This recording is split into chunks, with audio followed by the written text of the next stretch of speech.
नमस्कार दोस्तों, स्वागत है आप सभी का आपके अपनी यूट्यूब चैनल VBDR ग्रुप में। पिछली वीडियो में मैंने आपको बोला था कि इन्फ्लेशन का डेटा सोमवार को ख़तरनाक साबित हो सकता है, लेकिन साथ में मैंने ये भी बोला था आपको कि मार्केट पॉजिटिव खुलेगी, निफ्टी गैप अप से खुलेगा। निफ्टी गैप अप से खुला और साथ में बोला था कि इन्फ्लेशन का डेटा प्रेशर बनाएगा और फॉरेक्स रिजर्व्स जो हमारा $5 बिलियन से ज़्यादा बढ़कर आया था। FII ने जो ख़रीदारी की थी, FII DII ने क्रिप्टो करेंसी की जो तेज़ी थी और अमेरिकी बाज़ार में जो तेज़ी थी, गिफ्ट निफ्टी में जो तेज़ी थी, वो क्या करेंगे, मुंह तोड़ जवाब देंगे महंगाई के डेटा को। और मैंने साथ ही बोला था कि हमारा बजट का दौर शुरू हो चुका है, 23 जुलाई को बजट आने वाला है। तो मार्केट में प्रेशर बनने के बाद में ये सारे फैक्टर्स हैं, forex reserve, FII DII, crypto currency, अमेरिकी बाज़ार में जो तेज़ी थी, गिफ्ट निफ्टी में तेज़ी थी, ये सब क्या करेंगे, इन्फ्लेशन के ऊपर ओवरकम भी कर सकते हैं। लेकिन अगर गिरावट आती है, क्योंकि महंगाई बढ़कर आई थी तो प्रेशर भी बन सकता था, लेकिन ये जो सारे फैक्टर्स थे, ज़्यादातर फैक्टर्स हमारी मार्केट के लिए क्या हो गए थे, पॉजिटिव हो गए थे। दूसरी बात ये है कि FII DII ख़रीदारी कर रहे हैं, तो इसीलिए क्या था, इन्फ्लेशन का डेटा असरदार नहीं रहा और इन्फ्लेशन का डेटा एकदम बेदम होता हुआ दिखाई दिया और मार्केट तेज़ी में ही रहा। मैंने बोला कि अगर इन्फ्लेशन का डेटा हम लोग सहन कर गए मंडे को, तो फिर हमारा मार्केट ऊपर जाएगा। आप ये सब जो मैंने बोला है मेरी पिछली वीडियो में देख सकते हैं।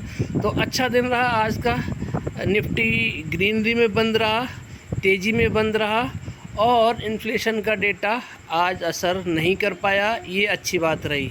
सबसे बड़ा रीज़न था क्योंकि बजट का दौर चल रहा है। सबको पता है कि बजट इस बार का बेहतरीन आने वाला है, क्योंकि 211 लाख करोड़ का डिविडेंड RBI ने सरकार को दिया है। इसीलिए क्या है, लोग अपना बजट की इन्वेस्टमेंट कर रहे हैं, बजट की पोजीशंस बना रहे हैं। चलिए अब बात करते हैं आज क्या रहा पूरे दिन मूड माहौल निफ्टी मार्केट का, और शेयर्स जो 5 आपके साथ में शेयर करता हूँ एनालिसिस, उनका क्या हाल रहा। चलिए आगे बढ़ते हैं। आज क्या क्लोजिंग दी है, 84 पॉइंट की तेज़ी के साथ में निफ्टी ने क्लोजिंग दी है, 0.35% की तेज़ी के साथ में। लेवल्स क्या हैं, 24,586 पे क्लोजिंग दी है और 24,500 के ऊपर दूसरी बार आज निफ्टी ने क्लोजिंग दी है, ये बड़ी बात है। 2-3 हफ्ते पहले मैंने आपको बोला था कि हमारा मार्केट निफ्टी 25,000 का हाई मार्क ज़रूर टच करेगा। अब 25,000 से मात्र 414 पॉइंट दूर है। हालांकि आज देखिए, आज किन लेवल पे तेज़ी दिखाई दी है, कहाँ पर हाई लगाया है, 24,635 का हाई लगाया है, वहीं पे 24,522 का निफ्टी ने लो भी लगाया है। प्रीवियस क्लोज क्या था, 24,502 का था। और जो ओपन हुआ था, गैप अप ओपन हुआ था, गैप अप ओपन मैंने आपको बोला था, गैप अप ओपन होता दिखाई दिया। कहाँ पे ओपनिंग हुई निफ्टी मार्केट, क्या 24,587 पर ओपनिंग दी है निफ्टी ने आज, और 24,635 का आप देख सकते हैं, ये आज हाई लगाया और यही आज का एक नया लाइफ टाइम हाई फिर से बन चुका है। ये तो था आज का पूरा मार्केट। अब कल क्या रहने वाला है, 24,586 पे हमारी निफ्टी ने क्लोजिंग दी है। वहीं पे इंडिया विक्स देखेंगे तो पॉजिटिव हो गया है, ये थोड़ा नेगेटिव है। लेकिन डाउ जोन्स यानी कि अमेरिकी मार्केट है, देखेंगे तो आप अमेरिकी मार्केट ग्रीन में ट्रेड कर रहा है और अच्छी खासी आधे % से ज़्यादा की तेज़ी के साथ ट्रेड कर रहा है। वहीं पे IT स्टॉक देखेंगे तो वो भी लगभग आधे % की तेज़ी के साथ ट्रेड कर रहे हैं। तो ये कल के लिए एक सेंटीमेंट अच्छा है निफ्टी के लिए। अब निफ्टी फ्यूचर्स के बारे में देख लेते हैं, क्या अभी माहौल है। 24,622 पर निफ्टी ने क्लोजिंग दी थी 100 पॉइंट की तेज़ी के साथ में, और गिफ्ट निफ्टी ने कहाँ क्लोजिंग दिया, 24,616, यानी कि 24,586 का निफ्टी इंडेक्स ने क्लोजिंग दी है। और गिफ्ट निफ्टी कहाँ ट्रेड कर रहा है, 24,616। तो कितना डिफरेंस हुआ, तो देखिए इसमें हो गया 14 पॉइंट, वो हो गए 14 और 20 और 30 पॉइंट का तेज़ी गिफ्ट निफ्टी में दिखाई दे रही है। लेकिन गिफ्ट निफ्टी अभी रेड में ट्रेड करता हुआ दिखाई दे रहा है। तो अभी तेज़ी तो है, 30 पॉइंट की तेज़ी है, लेकिन ज़्यादा बड़ी तेज़ी नहीं है। तो इसीलिए क्या है, इसके हिसाब से देखा जाए तो या तो फ्लैट रहेगा या 5-10 पॉइंट का गैप अप हो सकता है, या हल्का फुल्का नेगेटिव भी हो सकता है, लेकिन ज़्यादा कोई बड़ा फ़र्क आपको देखने को नहीं मिलेगा ओपनिंग में। वहीं पे आपको मैंने बता दिया अमेरिकी मार्केट में तेज़ी है, ये एक पॉजिटिव सेंटीमेंट है। बाकी सेंटीमेंट क्या कह रहे हैं देख सकते हैं यहाँ पर। गोल्ड में देखेंगे, कमोडिटी मार्केट में गोल्ड देखेंगे तो गोल्ड में तेज़ी बनी हुई है, हालांकि ज़्यादा बड़ी तेज़ी नहीं है, 1.25% के आसपास की तेज़ी है। मेटल में गिरावट है, मेटल में अच्छी खासी गिरावट है।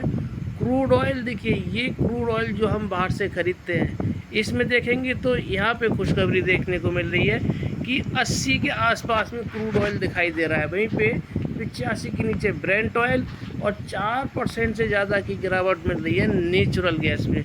तो यहाँ से हमें पॉजिटिव सेंटीमेंट कल को देखने के लिए मिल रहे हैं। बात करते हैं इंडियन करेंसी की और डॉलर की। तो देखिए डॉलर ने फिर देखिए तेज़ी में जाता हुआ दिखाई दे रहा है, और डॉलर की तेज़ी यानी कि हमारी इंडियन करेंसी कमज़ोर होती हुई दिखाई दे रही है। तो ये नेगेटिव संकेत है। तो यहाँ पर हमारे दो तो पॉजिटिव सेंटीमेंट हो गए और एक नेगेटिव सेंटीमेंट हो गया। डॉलर इंडेक्स को आप देख लीजिए, डॉलर इंडेक्स 104 पर है, लेकिन हल्की फुल्की तेज़ी है यहाँ पर। प्रीवियस क्लोज कितना था, 104.09 डॉलर का था, लेकिन 104.19 पर भी ट्रेड कर रहा है। हल्की फुल्की तेज़ी देखने को मिल रही है। लेकिन अगर कल ये डॉलर इंडेक्स 104 के ऊपर जाना शुरू करता है, 105 की तरफ बढ़ना शुरू करता है, तो ये नेगेटिव संकेत होगा और मार्केट क्या है, नेगेटिवली रिएक्ट कर सकता है। वहीं पे अगर आप देखेंगे क्रिप्टो करेंसी, तो क्रिप्टो करेंसी में देखिए तूफ़ानी तेज़ी देखने को मिल रही है। ये देखिए बिटकॉइन लगभग 6% के आसपास, 6.25% की तेज़ी के साथ में ट्रेड कर रहा है। इथेरियम देखिए 6%, कार्डानो देखिए 2.25%, सोलोना देखिए 6%, 7% के आसपास डोजी कॉइन, शिबा इनू देखिए 5%।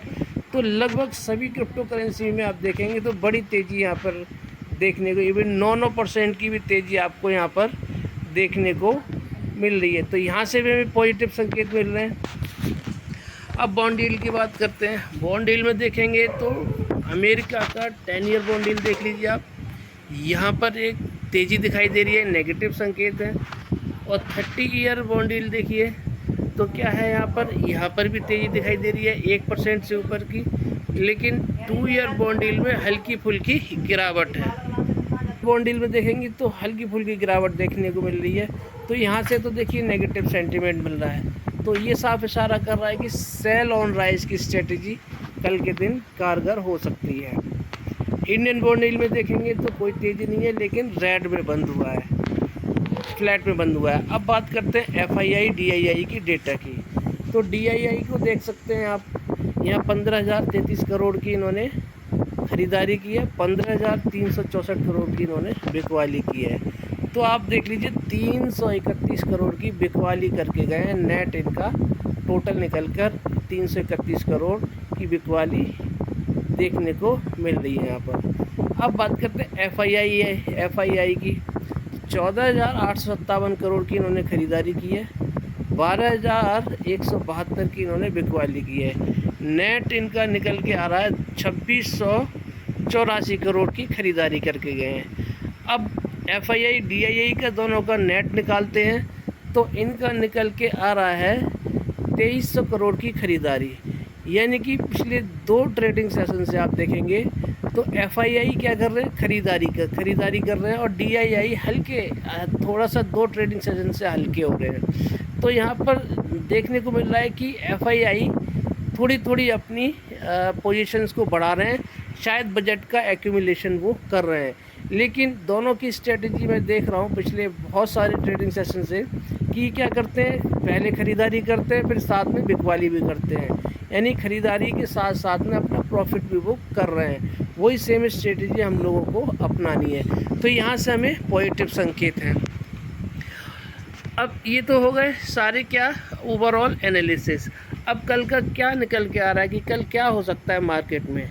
तो मार्केट में सीधी सी बात है, अगर गैप अप होता है, बड़ा गैप अप होता है तो सेल ऑन राइज होगा, और अगर नीचे की तरफ जाता है, अगर कहीं पे 24,400 यानी कि 24,400 या 300 के आसपास कहीं मिलता है मार्केट, तो ख़रीदारी करके जाना चाहिए। वैसे इतना देखने को नहीं मिलेगा क्योंकि हमारा फॉरेक्स बढ़कर आया है और लोग क्या कर रहे हैं, बजट के हिसाब से अपनी पोजीशन बना रहे हैं।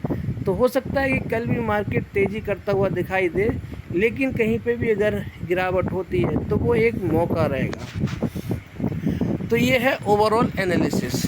क्योंकि कल के लिए मिक्स सेंटिमेंट है, क्लियर पिक्चर पूरी तरह से नहीं निकल के आ रही है यहाँ पर, तो कन्फ्यूज़न है।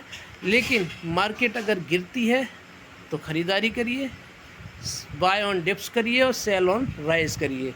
लेकिन अभी क्या है, सिर्फ क्या है, लोग क्या कर रहे हैं, पोजीशंस बना रहे हैं। सरकार का जिन सेक्टर्स में फोकस है, बजट में जिनका अनाउंसमेंट हो सकता है, उन सेक्टर्स में आप इन्वेस्ट करिए, आपको प्रॉफिट निकल के आएगा बजट तक। तो क्या क्या सेक्टर्स हैं, आपको सेक्टर्स फिर से बता देता हूँ। वो सेक्टर्स हैं आपका रेलवे, पहला हो गया रेलवे। रेलवे में इन्वेस्टमेंट दिखने को मिल सकता है। इंफ्रा हो गया,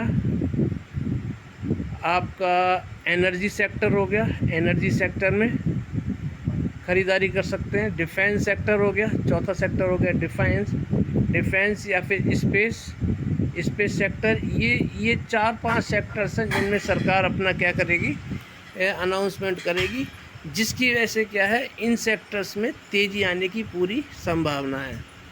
तो इन सेक्टर्स में अपना पैसा इन्वेस्ट करना प्रारंभ कर दीजिए, क्योंकि अब ज़्यादा दिन बचे नहीं हैं।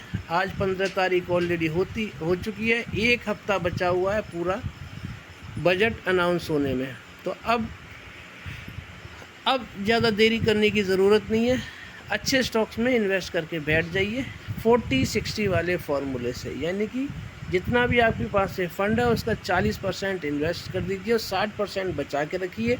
अगर आपके अपोजिट डायरेक्शन में जाता है तो 60% का जो आपके पास में फ़ंड बचा होगा उससे आप एवरेज कर सकते हैं। चलिए, ये था ओवरऑल एनालिसिस निफ्टी मार्केट का, और यही सिनेरियो रहने वाला है बैंक निफ्टी में। अब बात करता हूँ 5 शेयर्स की, जिनमें से 4 शेयर्स ऐसे हैं जो सरकार के फोकस में हैं। उन सेक्टर्स के शेयर्स हैं जो सरकार के फोकस में हैं, जिन पर हमारे जो बजट है, यूनियन बजट आएगा 23 जुलाई को, पहला बजट मोदी 3.0 टर्म का। तो उसमें क्या हो सकता है, उनमें बड़े अनाउंसमेंट हो सकते हैं जिनकी वजह से इन शेयर्स में तेज़ी आ सकती है। तो सबसे पहला डिफेंस सेक्टर का शेयर है, जिसका नाम है डिफेंस और स्पेस सेक्टर का, जिसका नाम है मेधानी मिश्र धातु निगम लिमिटेड। तो इसने आज 6 रुपये 65 पैसे की गिरावट दी है और 510 पे क्लोजिंग दी है। 516 का प्रीवियस क्लोज था, 503 का लो लगाया है, 520 का इसने आप देख सकते हैं हाई भी लगाया है। ओपन कहाँ हुआ था, 520 पे, यानी कि गैप अप ओपन हुआ था, लेकिन वहीं से इसमें बिकवाली आ गई। और अगर ये अपर सर्किट इसमें लगता है तो 612 रुपये का लगेगा, 612 रुपये तक जा सकता है। अगर गिरावट होती है तो 408 तक जा सकता है। लाइफ टाइम हाई कितना है, 547 का है, मात्र 37 रुपये 37 रुपीज़ दूर है अपने लाइफ टाइम हाई को ब्रेक करने में। तो ज़्यादा दूर नहीं है ये। तो मात्र इस स्टॉक की बात करूं तो ये तो 30-40 रुपये की तेज़ी एक दिन में दिखा देता है। 5, 10, 20% तो नहीं कहूँगा, लेकिन हाँ 17%, 15%, 12% और 5-7% तो ये कभी भी भाग जाता है। तो इसीलिए इसके लिए ये कोई बड़ी बात नहीं है, एक दिन में ये आपको इस लाइफ टाइम हाई को तोड़ने की पोटेंशियल रखता है। अब मैं आपको इसका चार्ट दिखाता हूँ। चार्ट में देखिए, चार्ट बड़ा खूबसूरत चार्ट है इसका। ये सपोर्ट है, 400 का लेवल है। 400 के लेवल पे कभी भी आपको मिले, आंख बंद करके कभी भी ख़रीदारी करिए। और 452 इसका रेजिस्टेंस है। 452 पे क्या करता है, ये रेजिस्टेंस है और यहाँ से सपोर्ट है। अभी इस लेवल से क्या है, एक बड़ा सपोर्ट है। 452, 471, 72 का हो गया, 471 हो गया, 472 हो गया। और इसके बाद में क्या है, 500 हमारा एक स्टॉक सपोर्ट का भी अभी हाल फिलहाल में काम कर रहा है, क्योंकि 500 तक जाता है फिर वहाँ से बाउंस बैक कर लेता है। पिछली बार 496 गया था और उसके बाद में 540 तक पहुँच गया था। 540 के बाद में फिर कहाँ पे आया, आज 503 का लो लगाया है। और अभी देखिए क्या है, इसमें कंसोलिडेशन चल रहा है। कंसोलिडेशन शुरू हो गया है और मैं चाहता हूँ इसमें 2-3 दिन और कंसोलिडेशन हो जाए, क्योंकि जितना लंबा कंसोलिडेशन होगा वो स्टॉक उतना ही ज़्यादा ऊपर की तरफ मजबूती के साथ में जाता हुआ दिखाई देगा। ये देखिए, ये कंसोलिडेशन चलाता है, इसके बाद में कितनी तेज़ी आई ये देखिए। अब मैं आपको यहाँ दिखाऊँ, ये देखिए, ये कंसोलिडेशन है, ये कंसोलिडेशन है। इसके बाद में लाइफ टाइम हाई लगाया था 547 का। और आपको दिखाता हूँ, ये देखिए, ये कंसोलिडेशन चला, ये कंसोलिडेशन चला, फिर ये 500 पे गया है और इसके बाद में फिर नीचे आया। देखिए 400 के लेवल पे फिर कंसोलिडेशन रहा है, फिर देखिए 450 के आसपास गया है और फिर देखिए गिरावट आने के बाद फिर इन्हीं लेवल 400 के लेवल के आसपास आया है। उसके बाद में फिर तेज़ी आई है, यहाँ कंसोलिडेशन हुआ है और इसके बाद में अब कहाँ गया, 541 तक इसने हाई लगाया है और उसके बाद में अभी 500 के ऊपर ही कंसोलिडेशन जोन में चल रहा है। तो मैं सिर्फ आपको ये समझाना चाह रहा हूँ कि ये जो कंसोलिडेशन है, अगर ये कंसोलिडेशन यहाँ पे हो जाता है तो फिर ये अपने लाइफ टाइम हाई को तोड़कर 747 के टारगेट की तरफ जाना शुरू कर देगा, जो कि ये स्टॉक कर सकता है, क्योंकि पास्ट में मल्टीबैगर रिटर्न दिए, आगे भी मल्टीबैगर रिटर्न देता हुआ नज़र आ सकता है। स्टॉक बहुत शानदार है, मोनोपोली है इस स्टॉक की, तो बेहतरीन स्टॉक है, ख़रीदारी करके जाना चाहिए बजट के हिसाब से। अब बात करते हैं अगले स्टॉक रेलवे सेक्टर की, जिस पर भी सरकार का फोकस है। बात करेंगे हम IRFC की। तो IRFC स्टॉक ने काफ़ी तेज़ी दिखाई है और आज भी एक नया लाइफ टाइम हाई इसने बना दिया है। 216 पे क्लोजिंग दी है इसने, लगभग 1.25 रुपये की गिरावट के साथ में। प्रीवियस क्लोज क्या था, 217 रुपये 43 पैसे का था और आज का क्लोजिंग दी है 216 रुपये 32 पैसे। ओपन हुआ था आज सीधा 220 रुपये पे और हाई लगाया इसने 229 का।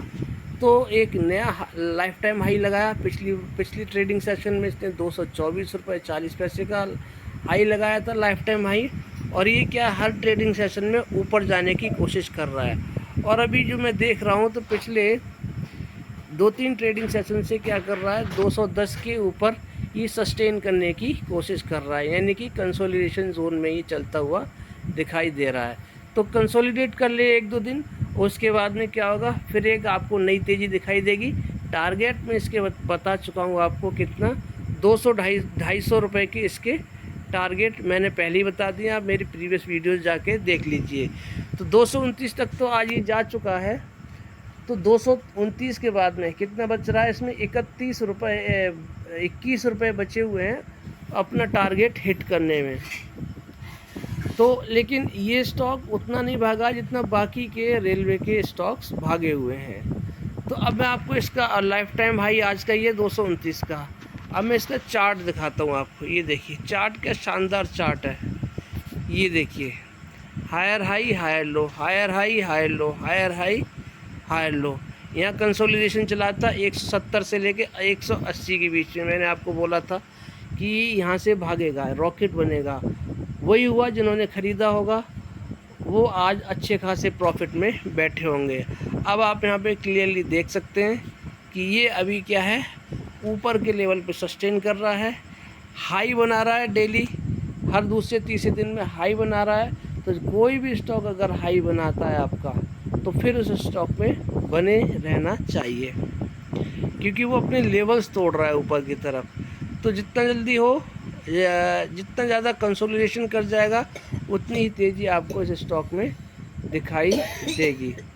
तो और बाकी मूविंग एवरेज एक्सपोनेंशियल लाइन को देखिए, इसके ऊपर कैंडल वाली लाइन कितनी शार्प खड़ी हुई है। तो ये एक सुपर बुलिश मोमेंटम में स्टॉक है, शानदार स्टॉक है, बेहतरीन स्टॉक है। ख़रीदारी जब भी करें अपने फाइनेंशियल एडवाइज़र से सलाह लेकर करें, और जब भी करें तो 40-60 वाले फार्मूले से ख़रीदारी करें। तो अभी 210 का सपोर्ट इसका जो मुझे नज़र आ रहा है, और उसके बाद में 202 का 200 के ऊपर का सपोर्ट है। 200 210 यहाँ से ये बाउंस बैक कर सकता है अगर गिरावट आती है तो।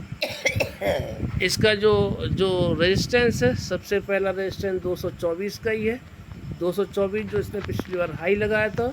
और दूसरा रेजिस्टेंस है इसका आज का लाइफ टाइम हाई 229 रुपये। ये दो रेजिस्टेंस है। 229 रुपये के ऊपर सस्टेन करता है तो फिर इसके लिए स्काई इज द लिमिट, ऊपर खुला आसमान है, कितना भी ऊपर ये स्टॉक जा सकता है। चलिए अब बात करते हैं अगले स्टॉक की, टाटा पावर की। टाटा पावर एनर्जी सेक्टर का स्टॉक है और इसमें भी सरकार का फोकस है। 439 पे इसने क्लोजिंग दी है, 5 रुपये 30 पैसे की तेज़ी के। प्रीवियस क्लोज क्या था, 434 रुपये था। लो कितना लगाया इसने, 431 का लगाया। हाई कितना लगाया, 442 रुपये 60 पैसे का। और ओपन का हुआ था 436 रुपये 40 पैसे का। गैप अप ओपन हुआ था। अगर इसमें अपर सर्किट लगता है तो ये कहाँ तक जा सकता है, 483 रुपये तक का जा सकता है। और लोअर सर्किट लगता है तो 395 तक का। और इसका लाइफ टाइम हाई कितना है, 464 रुपये है। तो लगभग 25 रुपये दूर है अपने लाइफ टाइम हाई लगाने से। आफ्टर मार्केट ऑर्डर देखेंगे तो आप देख लीजिए, इसको आप क्लियरली देख लीजिए कि इसमें बाइंग ऑर्डर लगे हुए हैं। मतलब मार्केट ओपन होने के बाद, बंद होने के बाद में यहाँ पर लोगों ने ख़रीदारी के ऑर्डर लगाए हुए हैं। इसमें भी वही कंसोलिडेशन चल रहा है। देखिए कितना लंबा कंसोलिडेशन है, बहुत लंबा कंसोलिडेशन इस स्टॉक में हो चुका है। अब ध्यान रखिए, ये इस कंसोलिडेशन जिस दिन भी टूटेगा एक बहुत भयंकर तेज़ी आपको इस स्टॉक में देखने को मिलेगी। यही कंसोलिडेशन मैंने आपको IRFC में बताया था, आपको दिखा देता हूँ। पहले इस कंसोलिडेशन को देखिए, ये देखिए कितना लंबा कंसोलिडेशन है और इसमें कौन सा पैटर्न बन रहा है, ट्रायंगुलर पैटर्न इसमें बनता हुआ नज़र आ रहा है। तो नीचे की तरफ जाएगा तो नीचे इस ट्रायंगुलर पैटर्न को तोड़ेगा नीचे की तरफ तो बड़ी गिरावट होगी, और ऊपर की तरफ तोड़ेगा तो भी बड़ी तेज़ी आएगी। अब मैं आपको क्या बता रहा था, मैं आपको बता रहा था कंसोलिडेशन। ये देखिए, ये कंसोलिडेशन देखिए, यही कंसोलिडेशन मैं आपको IRFC के चार्ट में दिखाता हूँ। ये देखिए ये कितना लंबा कंसोलिडेशन चला था। आप देख रहे हैं एक ही रेंज में ये ट्रेड करता हुआ नज़र आ रहा था। और सेम कंसोलिडेशन कहाँ है, टाटा पावर के चार्ट में देखने को मिल रहा है। उसमें क्या हुआ था, ये देखिए, इसमें देखिए इस कंसोलिडेशन में क्या हुआ था, ये गया था। तो इस कंसोलिडेशन में भी क्या हुआ, और इसमें भी कौन सा पैटर्न बन रहा था, ट्रायंगुलर पैटर्न बन रहा था। ये देखिए, और इसके बाद कहाँ गया, यहाँ गया। अब इसमें भी देखिए टाटा पावर में देखिए ये ट्रायंगुलर पैटर्न का कंसोलिडेशन बन रहा है। और ये देखिए ये इसने कंसोलिडेशन किया, ये और जब ट्रायंगुलर पैटर्न की तरफ ऊपर की तरफ तोड़ेगा तो ये जाएगा। तो ये आपको बड़ी क्लियर पिक्चर मैंने बता दी है। तेज़ी यानी इस स्टॉक में लाजमी है, क्योंकि फंडामेंटली बहुत ही स्ट्रॉन्ग शेयर है ये, और इसमें कोई भी खराबी नहीं है। मल्टीपल बिजनेसेस में ये ट्रेड करता है। अब बात करते हैं चौथे शेयर की, RBL बैंक की। दोस्तों शानदार स्टॉक है, अभी आपको बाइंग के मौके दे रहा है। ऐसा मौका दोबारा दोस्तों नहीं मिलेगा। काफ़ी तेज़ी आनी से स्टॉक में बाकी है। प्रीवियस क्लोज कितना था, 246 रुपये का। हाई कितना लगाया, 247 का। लो लगाया 241 का, और ओपन हुआ था 246 पे। अब ये किन लेवल पे ट्रेड कर रहा है, ये इसके लेवल्स हैं 240 से लेके 247 के ये लेवल्स पे ट्रेड कर रहा है। अब 247 के ऊपर जब ये ट्रेड करना शुरू करेगा तो ये जाएगा 247 से 200 257 तक, 257 तक। और 257 के बाद 257 के बाद में 267, 267 के बाद में कहाँ जाएगा 277, 277 के बाद में कहाँ जाएगा सीधा 290 या फिर 300 रुपये। ये इस स्टॉक का ट्रेंड है। इस ट्रेंड के हिसाब से आप इन्वेस्ट करेंगे तो प्रॉफिट में हमेशा रहेंगे। इस स्टॉक में भी देखिए कितना लंबा कंसोलिडेशन चल रहा है और इसमें बड़ा कंसोलिडेशन है। तो इस स्टॉक में जब भी रेंज टूटेगी ये वाली, या तो नीचे की तरफ या फिर ऊपर की तरफ, जिस तरफ भी रेंज टूटेगी उस तरफ एक बड़ी तेज़ी आपको देखने को मिलेगी। ये देखिए, अब मैं आपको बता रहा था ये 277 वाला, ये 277 वाला रेजिस्टेंस है, ये 267 वाला रेजिस्टेंस है, 267 वाला, और ये वाले जो हैं ये 257 वाले हैं। कौन से वाले? ये देखिए, ये 257 वाले हैं। तो कंसोलिडेशन हो रहा है। जितना लंबा कंसोलिडेशन होगा स्टॉक उतना ही तेज़ी आपको फ्यूचर में दिखाई देगा। तो मौका है, ख़रीदारी करके जाना चाहिए और अपने फाइनेंशियल एडवाइज़र से सलाह ज़रूर लीजिएगा। बाय सेल की कोई रिकमेंडेशन नहीं है, वीडियो सिर्फ एजुकेशनल पर्पज़ के लिए है। बात करते हैं अगले स्टॉक की, PIGL की, पावर इंस्ट्रूमेंट गुजरात लिमिटेड इसका पूरा नाम है। 74 रुपये पे क्लोजिंग दी है, 1 रुपये की गिरावट के साथ में 1.33% की 1.33% की गिरावट के साथ में। वीक 52 हाई कितना है 86.38। प्रीवियस क्लोज कितना था 75 रुपये। हाई कितने लगाया 75 रुपये 25 पैसे। आज का लो कितने लगाया 74 रुपये, और 74 रुपये पे इसने क्लोजिंग दी है। स्टॉक बहुत शानदार है दोस्तों, मल्टी बैगर रिटर्न ऑलरेडी दे चुका है। 55 रुपये के लेवल पे आया था, तब भी मैंने आप लोगों को बोला था ख़रीदारी करिए। जिन लोगों ने ख़रीदारी की, बहुत सारे लोगों ने ख़रीदारी की है मेरी वीडियो देखकर, और उन्होंने शानदार रिटर्न भी लिए हैं इससे। 55 के बाद में 80 पर गया है, 84 पे गया है, 86 पे गया है, फिर 60 पे आया है, फिर 65 पे आया है। और यानी कि इसने इस रेंज में कारोबार किया है। तो जिसने स्विंग बेसिस पे ट्रेड किया होगा उन्होंने बहुत अच्छा इन्वेस्ट किया होगा। ये देखिए, ये देखिए, ये जाता था कहाँ पर 77 के आसपास, फिर नीचे आता है 55 के आसपास, फिर 80 के आसपास जाता है, फिर इन लेवल्स के आसपास आता है, फिर ये 70 के आसपास जाता है। ये देखिए, यानी कि इस तरह से ऊपर जाता है, फिर नीचे आता है, फिर ऊपर जाता है, फिर नीचे आता है। तो ऊपर की लेवल पे जिन्होंने बेचा है और नीचे के लेवल पे ख़रीदा है उन्होंने प्रॉफिट इस स्टॉक पे कमाया है। अभी इसके क्या लेवल्स बन रहे हैं, अभी देखिए, अभी क्या है, इस स्टॉक में भी कंसोलिडेशन चल रहा है।